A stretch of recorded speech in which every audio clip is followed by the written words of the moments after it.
Is there anything I can do for you two? I'm afraid that Wangsheng funeral parlor isn't in the best state to receive guests. We've come to see Zhongli. Could you please tell him we're here? Unfortunately, Zhongli isn't here at the moment. It seems he went to Northland Bank. Doesn't the Northland Bank last time we saw Zhongli was before we went to the Golden House. Do you think he doesn't know about the attack on Liyue? Visiting the Fatui at a time like this could only mean more trouble. We had better go and make sure that everything is okay.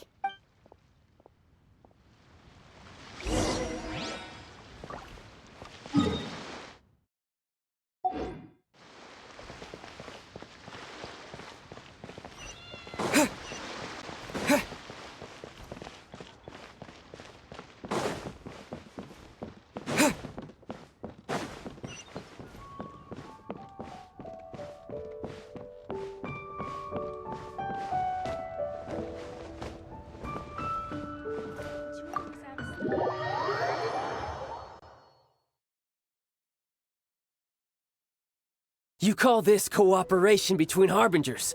Cooperation involves communication, you know. Don't take it to heart, child. Besides, aren't you happy that you got to skip the formalities and bring chaos to the land? I'm sure you must have enjoyed that. Oh, it seems that some of your friends have arrived. Hey, it's Zhongli and Child. And you! You're also one of the Harbingers? It's you two. I believe we've met once before. In the city of Bards, was it? I'm glad you still remember my name. Ah, right. I imagine that it must have been rather hard to forget watching helplessly as something precious was snatched away from your friend. No, don't let her get to you! You've yet to gather the powers of all 7 elements, and our last battle at the Golden House was almost more than you could handle.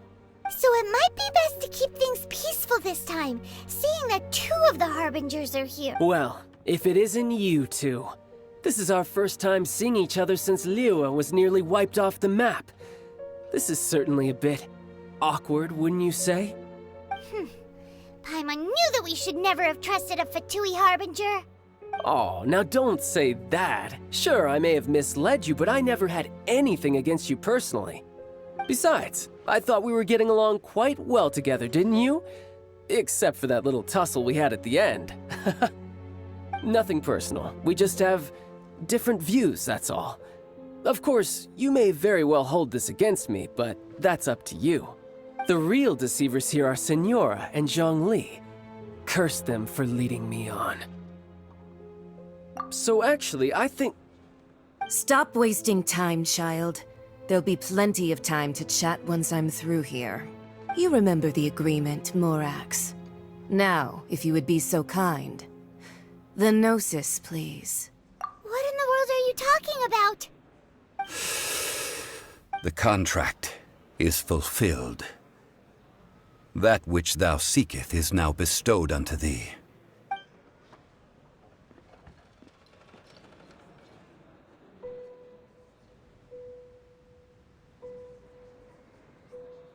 How sanctimonious. What? So you're the Lord of Chio? No, wait! That's an exciting twist and all, but why give the Gnosis to the Fatui? I do not give it for free. I give it as agreed upon in the contract, for it is a matter solely between the Tsaritsa and I.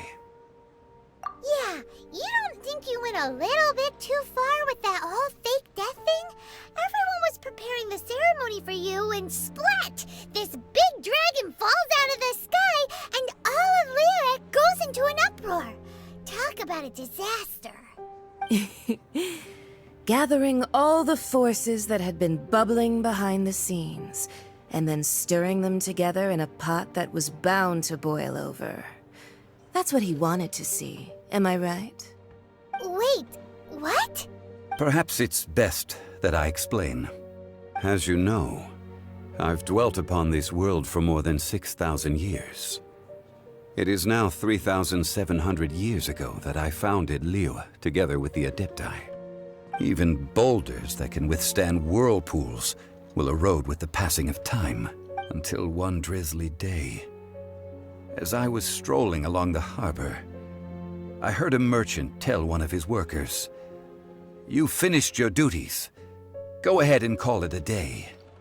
I stood motionless among the crowds, asking myself, have I already finished my duties? Oh, Zhongli. But as I began to consider relinquishing my divine role, I soon discovered that many reasons still remained to not hastily depart. Was Liyue, the city I had dwelt in for so long, already prepared to enter its next age?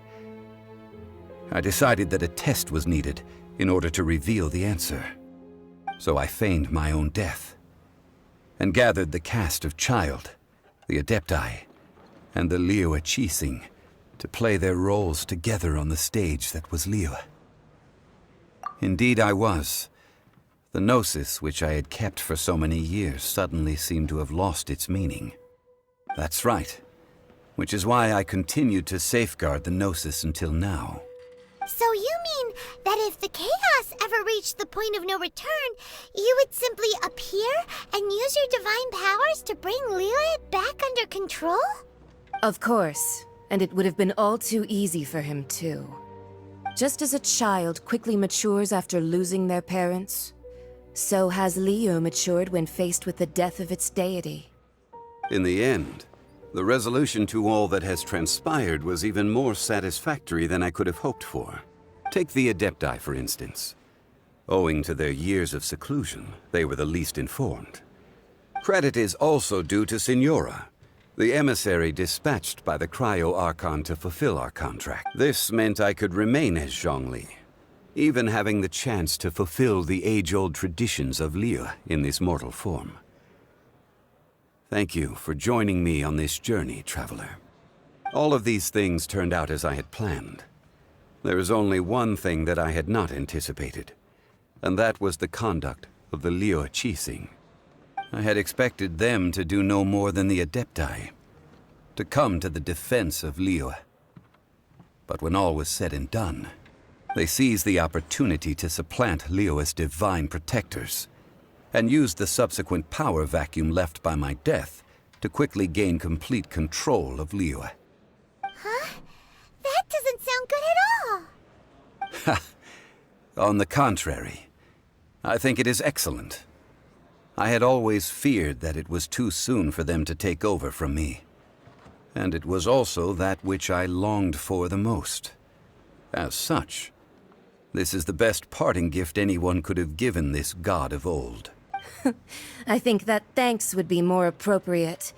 You certainly played no small part in all of this, wreaking havoc and turning the city upside down. The Lord of Geo ought to thank you for your performance, if anything. If you hadn't created the pressure of a battle between mortals, Adepti, and a god, the lump of coal resting in the hands of the Geo-Archon, Liyue would never have been able to become a dazzling diamond of a city. Huh? Just whose side are you on, mocking me like that? Are you itching for a fight? Be that as it may, you've come out of this as the hero of Liyue. I, on the other hand, will be forever prescribed as a disturber of the peace, no? Well then, with the Gnosis in my possession, I have no use for such idle chatter. Fine. I'll meet you there later. I'm not sharing a boat with the likes of you. Do as you wish.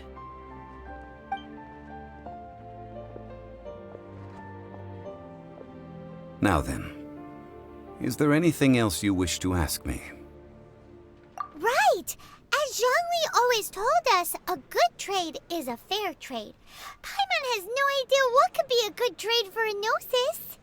Realistically speaking, there is no such thing. Huh? However, I am the god of contracts. For thousands of years, I have made countless contracts. My agreement with the Cryo-Archon will be the last of my contracts as the Geo-Archon. My contract to end all contracts. As for the bargaining chip that the Tsaritsa used to balance the scales, Uncover that answer for yourself in your future journeys.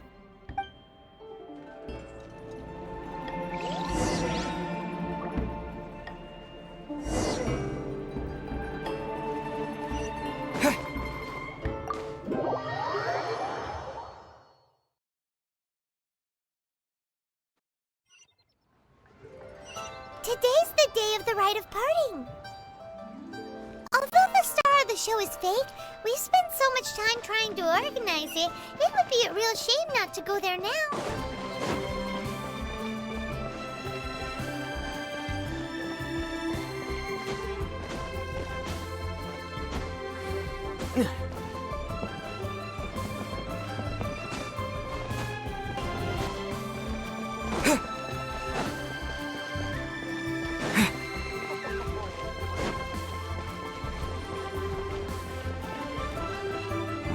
Well, since we're going through with this rite of parting, I guess it means that those rumors hit the nail on the head.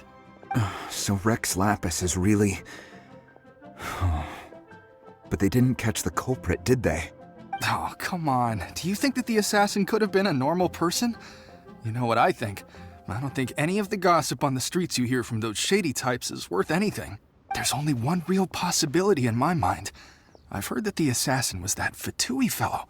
Youngish, pretty high in rank. I think they called him Child. The Fatui? They certainly... Shh! Lower your voice. If the Fatui catch you in their sights, Rex Lapis won't be around to protect you this time.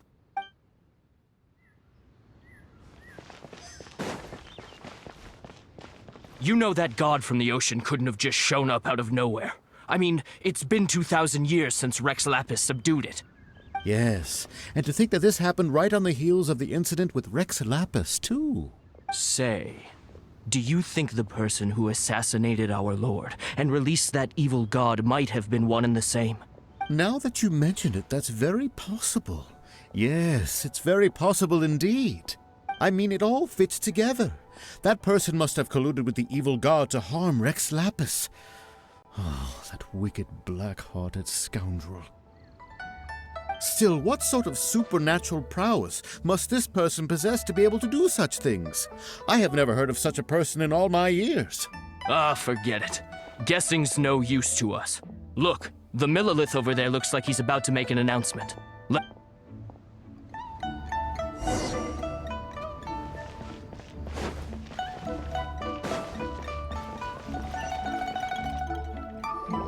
Hear ye all! The Chi sings words. Though a dragon soars ageless as the mountains, it too must return to dust. This is common knowledge. Gods and Adepti live glorious lives, but both light and shadow have their season. So too must they face divinely appointed trials. Rumors and hearsay abound on the streets that Rex Lapis was murdered. Now, let the truth be revealed. Having been thwarted in his trial, Rex Lapis's soul has recouped the celestial heights. He beseeches the people of Liyue to grieve not and to let not their hearts be saddened. Nor are they to believe street-born rumors or indulge in baseless speculation.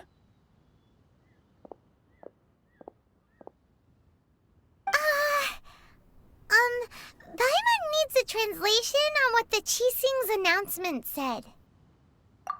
So that's how they're spinning it. Something feels off. Why would they suddenly give up looking for the murderer? Not to mention how this excuse sounds like something they just made up on the spot.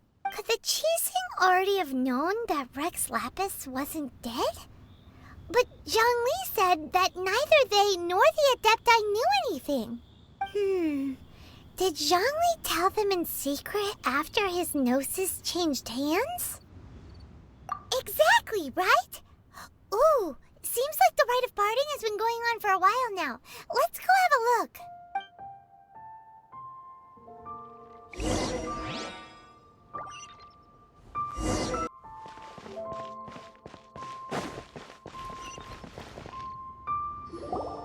Look, it's Ningguang and Keqing.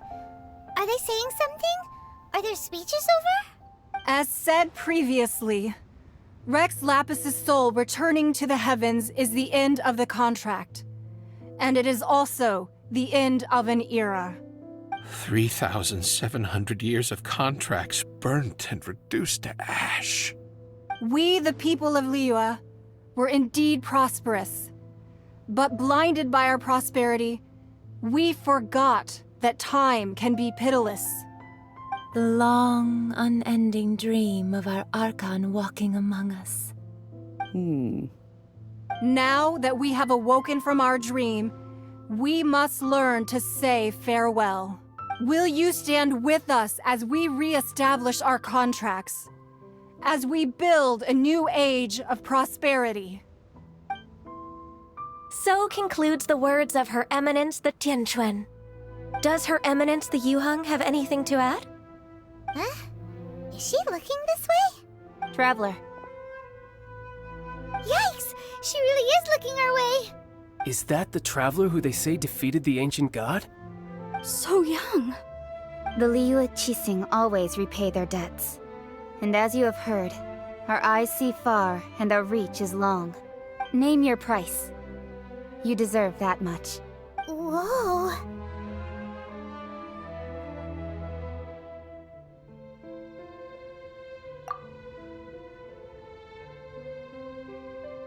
Well, could you help me put up some missing person posters?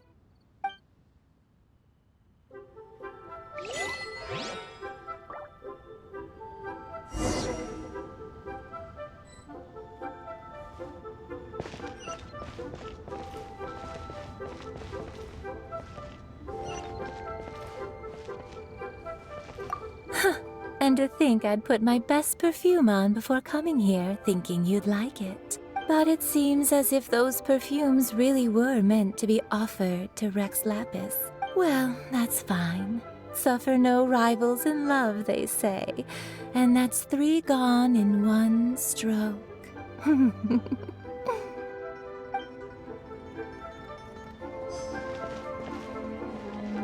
As for the mortals and Adepti of Liyue, what shape shall our relationship take from now on?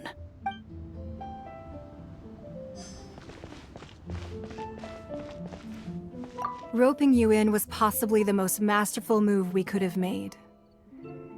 I believe that future generations will say so too when our deeds come up for their review.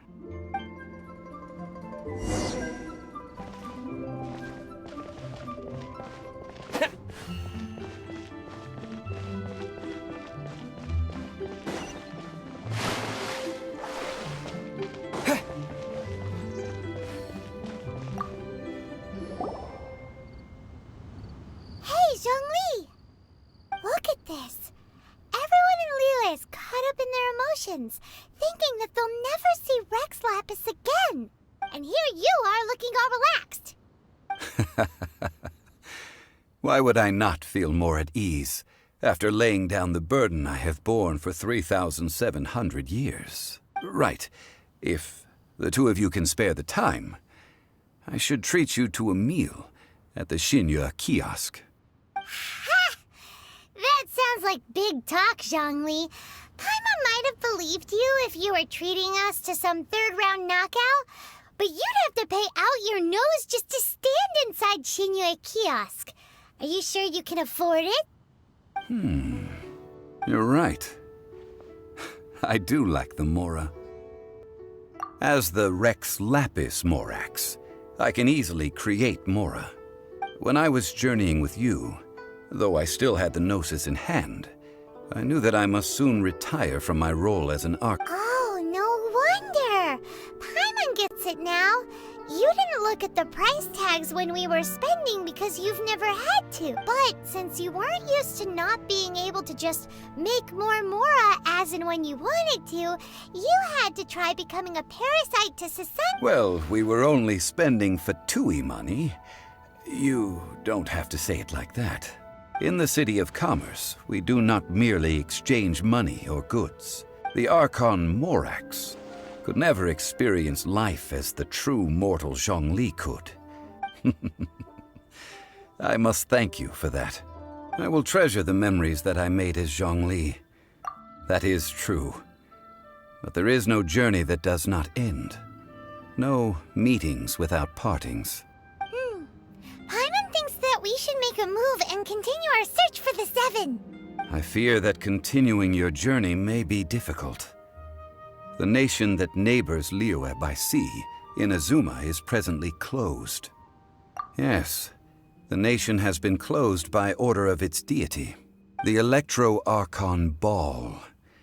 And just as the people of Liyue preferred to call me Rex Lapis, she too goes by another name among locals in Inazuma. Paimon thinks we've heard that one before. Raiden? That is the case. And since Raiden is also the shogun of Inazuma, people call her the Raiden Shogun. That said, though people at the wharf were saying that the situation in Inazuma is very tense, Zhongli, since you're Rex Lapis, shouldn't you know something about what's happening there? It's because of visions. Visions? When faced with circumstances beyond their control, humans often bemoan their lack of power. But if a person shows true strength of will at a desperate and fateful moment in their life, the gods will look upon them with favor. This is what visions are. Magical foci bestowed upon those who have been acknowledged by the gods. Uh-huh. That's how people in Teyvat see it. But starting from last year, the Raiden Shogun began promulgating the Vision Hunt Decree. Vision Hunt Decree? Yes. It was an order to seize all visions within Inazuma's borders, and to inlay them upon the hands of the statue of the omnipresent god. They want to seize visions. But why? Aren't visions blessings from the gods? I should think that in the Raiden Shogun's eyes, it is precisely because they are divine blessings that they should be under the sole dominion of divinity. Whoa, that's harsh. The Animo Archon is the god of freedom, and the Geo Archon is the god of contracts. The fact that even I, the oldest of the seven, have now passed. Knowing her, she must have again quoted that adage she is most fond of when proclaiming that decree: 7 ideals for 7 gods. And of these, eternity is nearest unto the heavenly principles. All right then. Was there anything else you wish to know? Well then, I suppose you'll have to find a way to get inside this closed nation.